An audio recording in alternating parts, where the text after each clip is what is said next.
Laman ng isang tabloid, ang di umano'y engaged na si Kim Chu at Paolo Avellino, totoo kaya ito?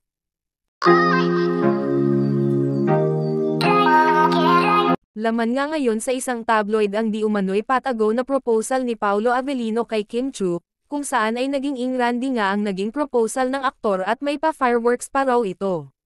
Naging private ang naging relasyon ng dalawa, at kahit nga naman sa kanilang mga sekretong kaganapan sa pagbabakasyon ay wala talagang nakakaalam, mabubuko lamang ang dalawa na nagbakasyon kung may mga netizens na nakakakita sa dalawa o di kaya may nagpost sa kanilang mga larawan.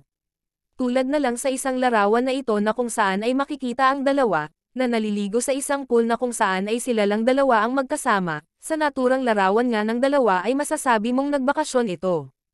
Sa naturang post nga ng isang tabloid, tungkol sa patagang proposal ni Paolo Avellino kay Kim Chu, ay hindi ito napatunayan na sila ay engaged na at ito ay totoo.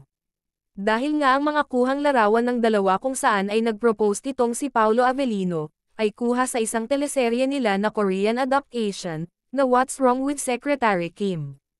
Sa madaling salita ay walang katotohanan na si Kim Chu ay engaged na kay Paolo Avellino, sila ay hindi pa engaged at lalong hindi pa kinasal, sila ay magkasintahan pa lamang, at kinumpirma nga yan sa malapit ni Kim Chu, na masaya ang dalawa kung ano man ang meron sa kanila. Malay natin sila talaga ang magkatulayan diba, kaya maging masaya na lang tayo sa kanila.